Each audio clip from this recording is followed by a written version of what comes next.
Welcome. Thank you all for joining us tonight. Things are obviously different this year, but we have been so encouraged by the continued support of our community.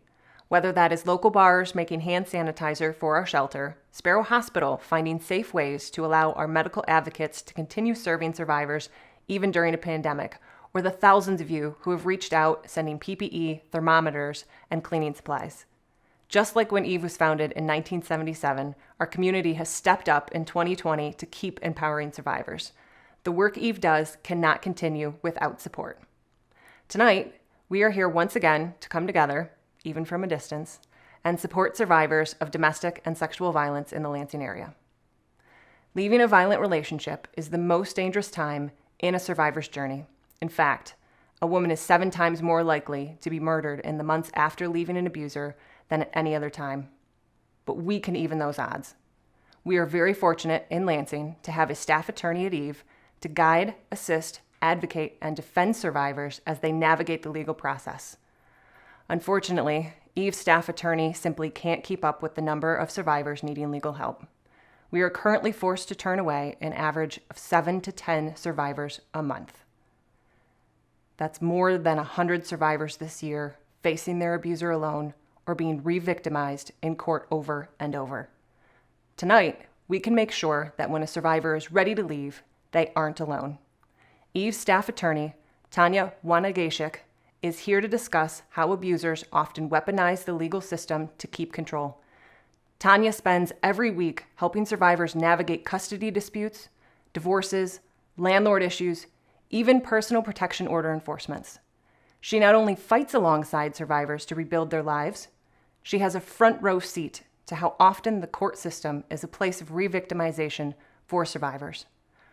While Tanya describes how common it is for survivors to be financially drained through excessive court appearances, think about what you would pay to protect someone you love from an abusive situation and consider donating tonight.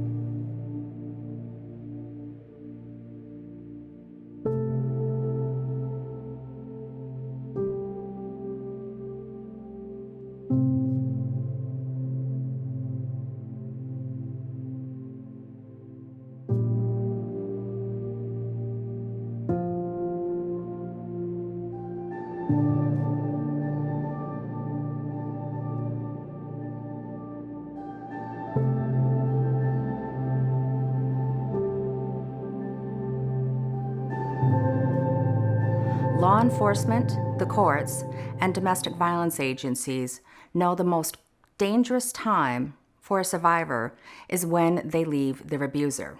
The abuser will then continue their power and control by inflicting trauma through vexatious litigation, delaying court processes, or failing to follow court orders.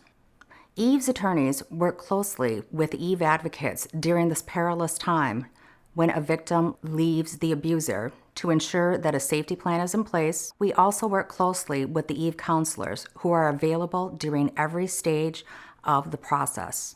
Domestic violence survivors come from every socioeconomic background, and financial abuse is a precursor to all abuse. The abuser will continue to re-victimize the survivor through financial abuse because this is the only remaining form of power and control he can use. Most free legal aids in the area is income-based. The victim generally has no access to funds for legal representation. The abuser will be able to lawyer up through a local free legal aid, and due to conflict checks, the victim will therefore not be eligible for those free legal aid services. In some situations, the abuser will file various motions to freeze the parties' accounts, which leaves the victim with no funds to pay for an attorney, household bills, children's costs, food. The third issue we frequently see involves children. When children are involved, the custody process is daunting and exhausting. Attorneys are critical at this juncture because most survivors have just left their abuser and they are in high trauma. When the abuser realizes that his senseless weaponization of the courts is failing, the abuser then turns his attention to the children themselves. This can be through physical, verbal, or emotional abuse. Orders and binding mediation are also frequently ignored by abusers. This can be done by the abuser dragging his or her feet or outright ignore a court order. But again, it's another filing and/or another hearing that costs the survivor time and money and usually requires the assistance of an attorney. Every time the survivor thinks they have moved one step closer to the goal line, they actually have to take 2 steps back.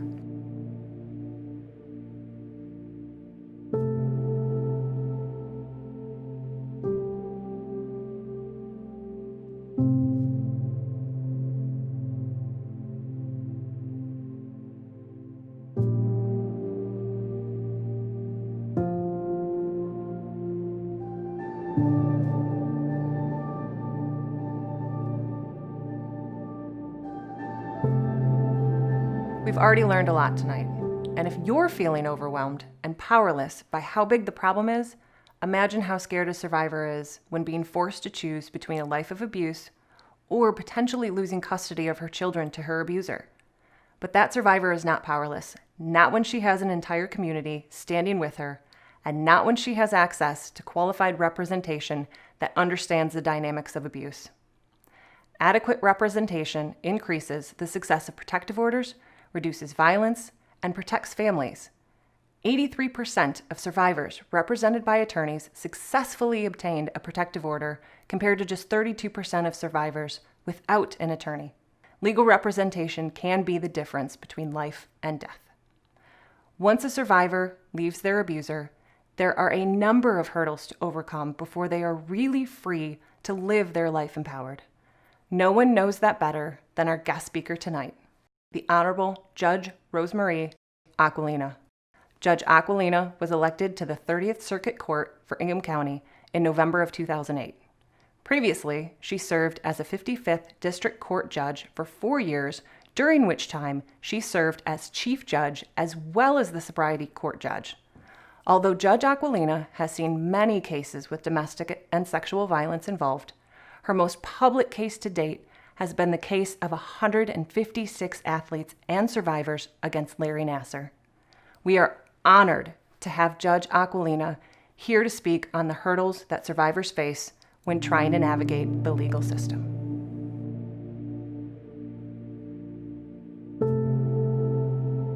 I'm honored to be speaking with you here today, and thank you for attending this gala hosted by Eve.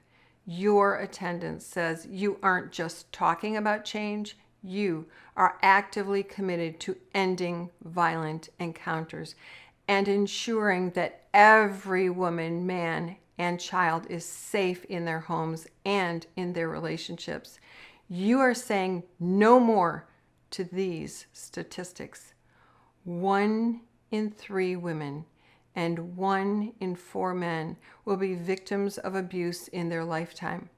20 people per minute are physically abused by an intimate partner in the United States, which equates to over 10.5 million women and men being abused every year, and which results in over 624 of those being American women who are shot to death by their intimate partners. That is 1 every 14 hours. And in the LGBTQ community, approximately 44% of lesbian women and 61% of bisexual women are victims of intimate partner abuse, compared to 35% of heterosexual women. Approximately 26% of gay men and 37% of bisexual men have been victims of intimate partner abuse, compared with 29% of heterosexual men. I haven't even touched upon child abuse and elder abuse, but you get the idea. Intimate partner abuse and domestic violence are horrific, no matter how you break down the numbers. I see the devastating results in my courtroom almost daily. Domestic violence, intimate partner abuse, stalking, sexual assault, child abuse, elder abuse, human trafficking. Women, men, and children murdered, beaten beyond recognition, cut, burned, bruised, emotionally and physically altered forever. Domestic violence and intimate partner violence is very personal and goes well beyond the physical. It is emotionally damaging and leads to mental illness, addiction, homelessness, and generations who will suffer abuse. I could break down local, national, and international statistics for hours. But I'd rather talk about what we can do together to impact real change. The justice system has come a long way, but it has much farther to go to ensure victims are treated properly and know that they are valued. Victims are often impacted negatively in the justice system. They are re-victimized, the opposite of what we are supposed to do. And we know the criminal justice system isn't stopping intimate partner violence and domestic violence, because intimate partner violence and domestic violence accounts for 15% of all violent crime. In fact, the justice system might even be making things worse. It is clear that in the current pandemic, victims are forced to stay at home with their abusers. Police say the numbers are down. We know they are up. Victims are living with their abusers and can't call, ask for help, or report their abusers. Even if arrested, because of COVID-19, many defendants are released on bond. Defendants who, pre-pandemic, would have remained in jail until adjudication. Victims of domestic violence should never be lumped in a group and treated the same. Both victim and defendant need to be heard so that we can consider the individual trauma of each victim and each defendant. And to do this, everyone in the justice system must listen. They must believe. And they must address each situation, each individual, individually as they appear before the court. When the justice system does this, it will help bring the recidivism rate down and increase the healing rate to both victim and defendant, because the needs of each will be specifically addressed and tailored. Victims will report. Abusers will receive help. The justice system must prioritize the experience of victims by considering issues like their special needs and circumstances, their gender, their sexual preference, embedded cultural mindsets, and relationship status with the offender. Listening to one victim does not mean a judge has heard it all. Domestic violence does not allow for a one-size-fits-all sentencing approach, because the one-size-fits-all approach devalues and dehumanizes the victim. And the one-size-fits-all sentencing approach does not deter, nor does it properly rehabilitate offenders. When law enforcement reports to a domestic and they can't decide who the abuser is and who the victim is, often they arrest neither, or they arrest both.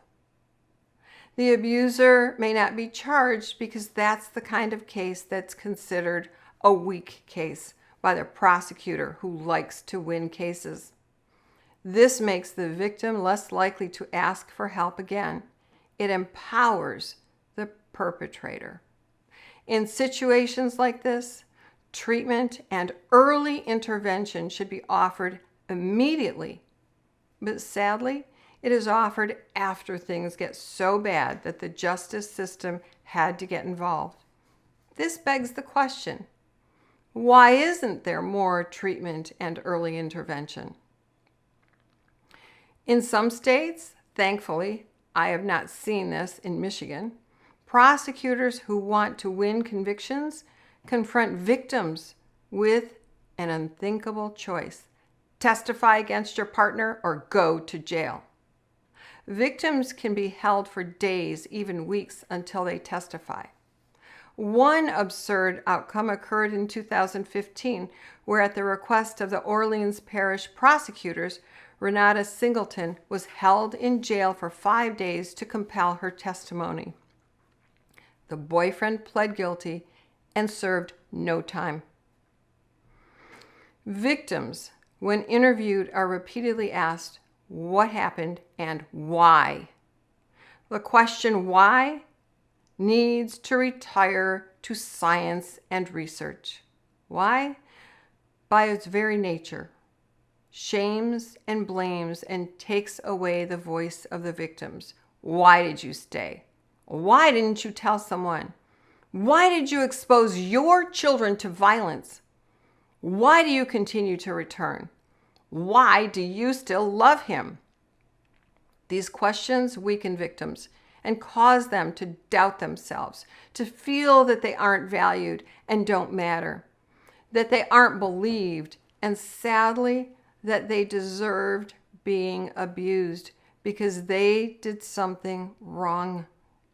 Stop asking why. Start asking, what would you like me to know? And how can I help? Then listen, believe, and act. You all saw me ask these questions, as I have done now for 16 years, in the Nassar case, and it unleashed hundreds of survivors who finally felt there was a safe place for them to speak. Every victim has the right to speak in a safe place and be heard. Yes, it takes time, but every life is worth it, and everyone deserves the respect of being heard. Victims live in fear of many things that the justice system still has not responded to, nor has our government. Fear of retribution, for failure to ask the judge to lift the no contact order, for failure to dismiss the charges, for showing up to testify. They feared not being able to pay their bills. They fear losing their home, losing the family pet, losing their children, not being able to work and be safe, being stalked by the defendant, or being harassed by others at defendant's direction, and much more.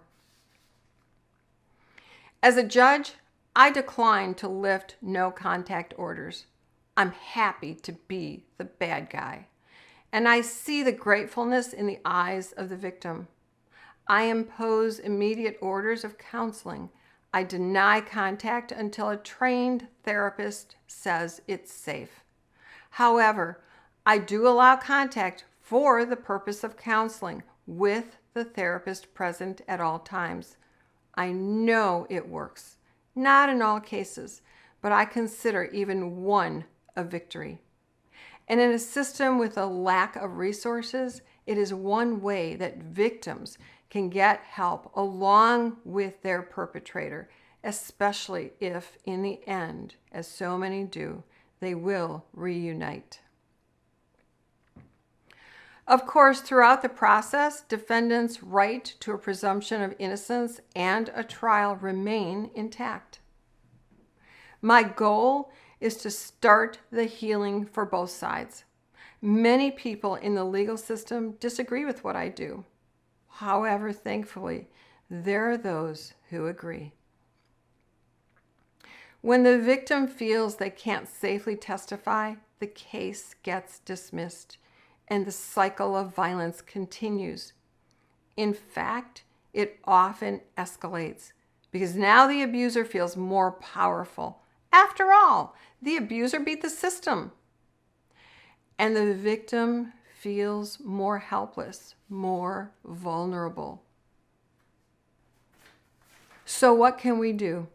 We can demand creation of a system where victims locked away because of COVID-19 or fear or for any other reason can silently ask for help. We need to establish a nonverbal system that is recognized as a call for help. How can we do this? Easily, with education. Assign a color, a symbol, or a subtle hand, facial, or other gesture that, when given or displayed, is universally recognized as a cry for help. Demand an immediate increase in safe places where the victim can go with their children and animals, and which includes immediate economic and legal support.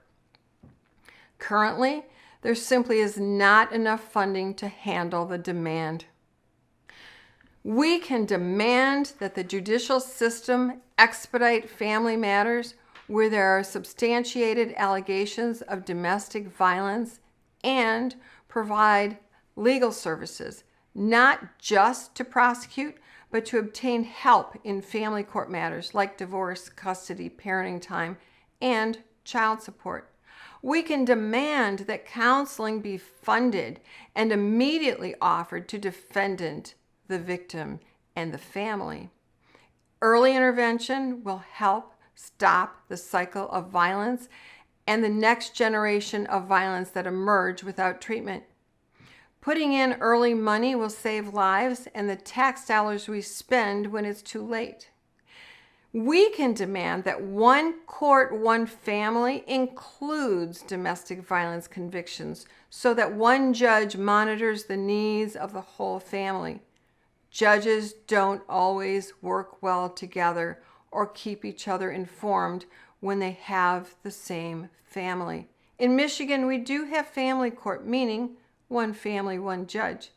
But sadly, this does not usually include criminal charges heard by the General Trial Division judges. The criminal justice system fails when judges don't discuss cases with each other. If one judge monitors the family, they will better understand the dynamics and can better ensure the safety of every member of the family. And this could lower the rates of domestic violence. What we have now isn't working. Even with the inception of specialty courts like domestic violence court, mental health court, drug court, sobriety court, and human trafficking court, all of which deal with aspects of domestic violence and intimate partner violence, there must be more coordination of cases between the judges. Lives depend on this. We can demand that prosecutors issue all charges that can be substantiated against defendant, regardless of how many, so that the victim understands they are believed, valued, heard, and seen. This is important to healing. Equally important, defendant will know there is punishment for each and every wrongful act. This will not only deter the offender, but encourage intimate partners and families where there's domestic violence to seek help and early intervention. We can demand that all those in the legal system be trained, not just in the law, but to recognize domestic violence in all forms, to ask caring, empathetic questions, to listen patiently to ensure that victims are not shamed and blamed. We can demand that judges recognize that the courtroom is owned by the public and the public has the right to speak without limitation when a case directly affects them. Speaking during sentencing in a safe place without limitation is important to empower the victim and to move their healing from victim to survivor to thriver.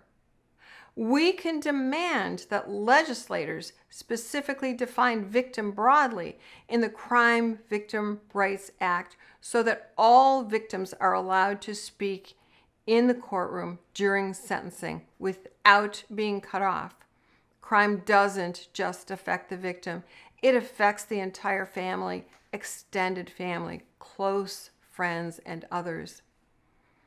We can demand that intimate partner violence and domestic violence be treated as a human epidemic. We can demand that our legislators be our voice for change and safety for all. Remind all elected officials that domestic violence and intimate partner violence isn't a Republican or a Democratic issue. It is an issue that affects everyone. And during an election year like the one we are in, ask candidates at every level who want your vote to commit resources and pass legislation that will end this violent epidemic and prevent the childhood traumas that lead to violence in adulthood. Then vote accordingly and hold them to their promises. We can demand that courts, law enforcement, and the legislature partner together and focus resources to stop domestic violence and intimate partner violence rather than intervening ineffectively after the fact. What can you do? Demand a seat at the decision-making table. And seated at that table, I'm going to give you homework. Don't just occupy the seat. Use your voice. Use your power. Be the chandelier at the table. Shine so brightly for change that everyone shines with you. I'm going to borrow your hands, and I need you to repeat after me and follow the hand gestures. And for you men out there, thank you for being here and partnering with women. We can only make change by partnering together. And for this exercise, men, you are part of us women because women are inclusive. We are not exclusive. So please grab your hands, lift them, raise them, follow me. I have a voice. I am victorious. I am a woman. I matter. I am powerful. Go out and do your magnificent things in the world.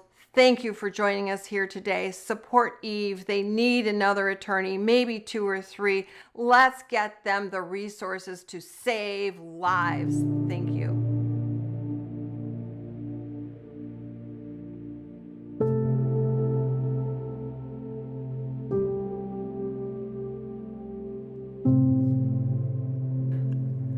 My name is Caitlin McGinn. I'm the board president for Eve, and I'm a survivor of domestic violence. While some people know my story, this is the first time I'm sharing it with a much larger group of people, so I'm a little nervous. When I first started dating my perpetrator, he was the nicest guy when I first met him. Very charismatic, always doing sweet things and wanted to be near me. Over time, he started to get more demanding about how I spent my time, who my friends were, little things that I didn't question at first. I remember the bigger arguments about things I wasn't ready for, like moving in with him, which I did, of course, and broke my parents' hearts. He called me a baby and would threaten to break up with me, and at the age I was, the last thing I wanted was for people to consider me a kid. I remember him telling me to stop crying when he would yell at me because people would never take a crier serious in life. Once I moved in, things escalated. If I would go out, he would call my phone every hour, checking up on me. I wasn't allowed to have male friends over, and if I did, he chased them out and then would tell me what a whore I was to bring someone into his house, even though the guy was just a friend. There were times when he would manipulate me into doing other things that I was very uncomfortable with. And of course, later, he would use that against me so that I would feel like a whore and stay with him. There were so many arguments where he would try to get his way. And I remember numerous times where he would stalk me down the hallway and try to break down the door if I refused to continue the argument. He threw a plate of food once, solely because I made my girlfriend's plate of food before I made his. He went berserk when he found my old childhood diary detailing all my boy crushes. I had to rip out all the pages that made him mad. I can't say what made me decide to leave or why I didn't leave sooner. There was no one thing that flashed a neon sign that I needed to leave. After moving out, the relationship didn't end at first. I was too afraid to break it off entirely. When I finally did, he started showing up to my place of employment. He put sugar in my gas tank twice. He would egg my car. He would drive past friends' houses, leave threatening voicemails. He even conned me into coming back to the apartment because he threatened to kill the cat. My mistake that day was believing I could leave. He held me hostage in the apartment for hours. He broke my phone. He ripped the car keys out of my hands after tackling me in the hallway. At one point, I thought he was calm enough to believe that I would stay the night. So I got the courage to make a break for the door. I made it down 2 flights of stairs before he grabbed me and dragged me back up them. He finally decided to kill himself by taking a handful of pills, and the kicker was that he was relying on me to call 911. And if I didn't, I would have that on my conscience. So either way, he had the power. When the cops and EMS showed up, there was turned over furniture, broken glass, and I was clearly bruised and had been crying. Not one person asked if I was okay, and not one person asked what happened. They put him in the EMS vehicle, told me to go with him to the hospital, and they walked away. I didn't have access to the legal resources I needed. I was 19 years old. I'm glad I had the friends that I did. Sandy still answers the phone, "What's wrong?" if I call her unannounced. His behaviors didn't end after this night, but they slowly got less and less until he had someone new to focus his attention on. And it breaks my heart that he was now doing to her what he had done to me.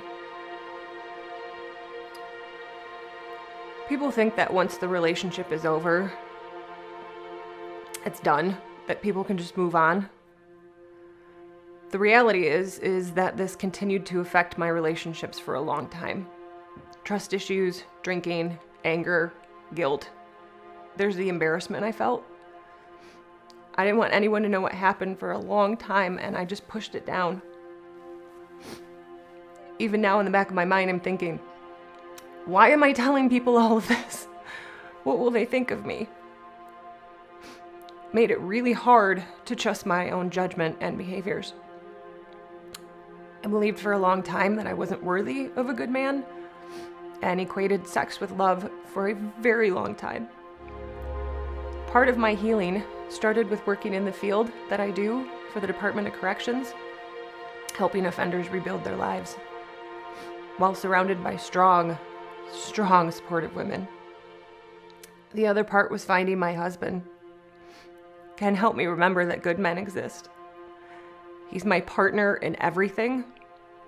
He helped me believe in myself again and is proud of what I've accomplished.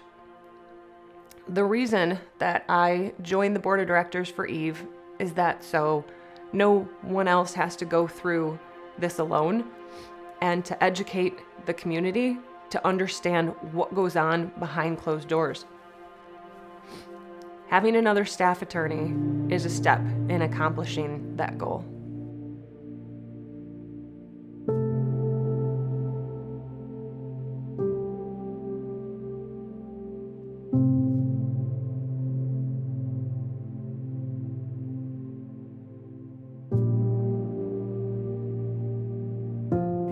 As we all know, this has been a very difficult year for so many people in Michigan.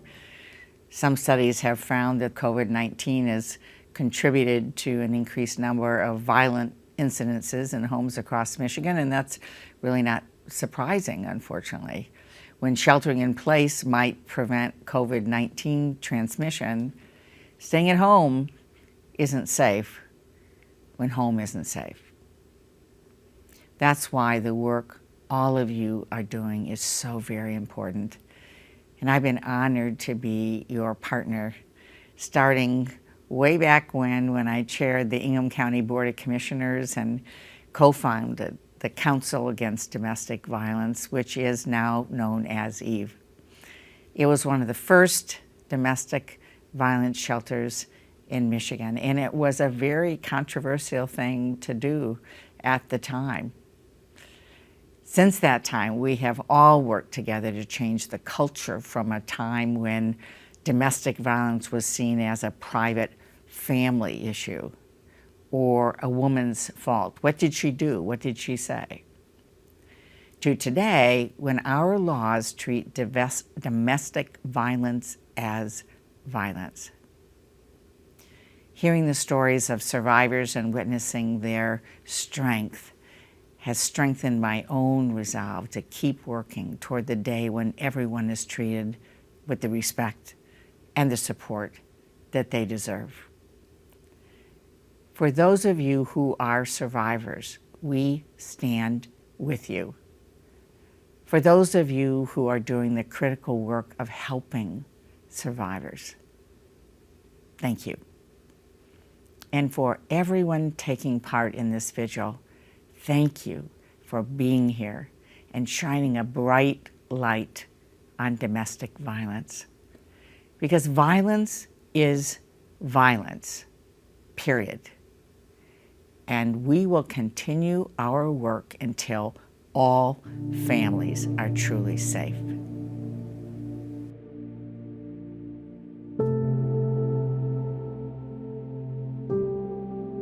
Hi, this is Senator Curtis Hertel, and I'm so excited to be part of EVE's annual gala.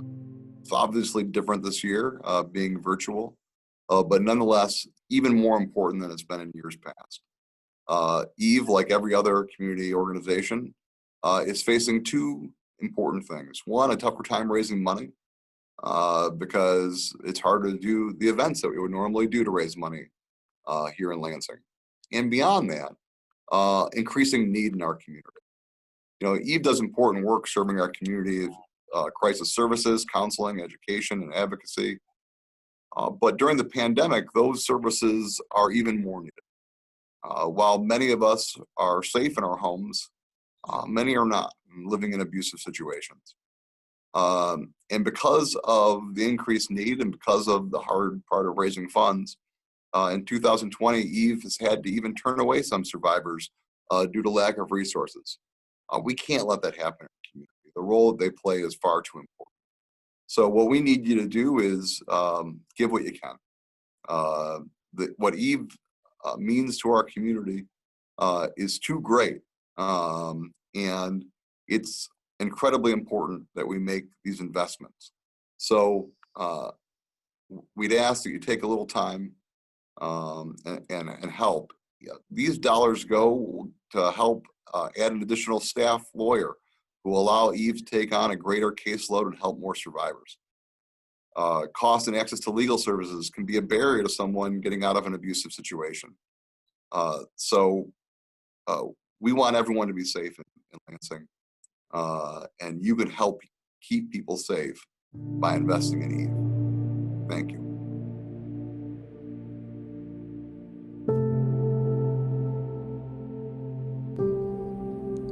Hi, this is State Representative Sarah Anthony. I just want to take a few moments to thank EVE for the amazing work you do in the Lansing community. You know, the services that you provide to survivors of domestic violence, sexual violence, stalking, and elder abuse, these are critical services in our community. They're free, they're confidential, and they fill a need in a way that other organizations have not been able to do. Even during a pandemic, you have stepped up. And I am just so thankful that you continue to do the real work in our community. So thank you. We appreciate you. The board, the staff, you all are continuing to do the amazing work that our community needs. So thank you, love Lansing, and we appreciate everything you do. Tonight has been a night of information and education, and we appreciate each of you making the time to be with us, even though we couldn't be together. But I would be remiss if I only told you the bad news. The good news is that because of your support over the years, EVE has been supporting and empowering survivors Last year alone, Eve was able to provide 1,571 personal protection orders and 243 survivors with legal services. Because of you and our community, 243 survivors had a fair chance to protect themselves and their families. Eve has always relied on the Lansing community to protect, defend, and empower survivors of domestic and sexual violence, and our community has always answered the call. We're asking you to stand with survivors again tonight. Most of us don't have a law degree, but every one of us can do something. Whatever your part in empowering survivors is, thank you. Your support makes the difference between fear and safety, and it could be the difference between life and death. Thank you for spending your evening with us, and thank you for continuing to support survivors.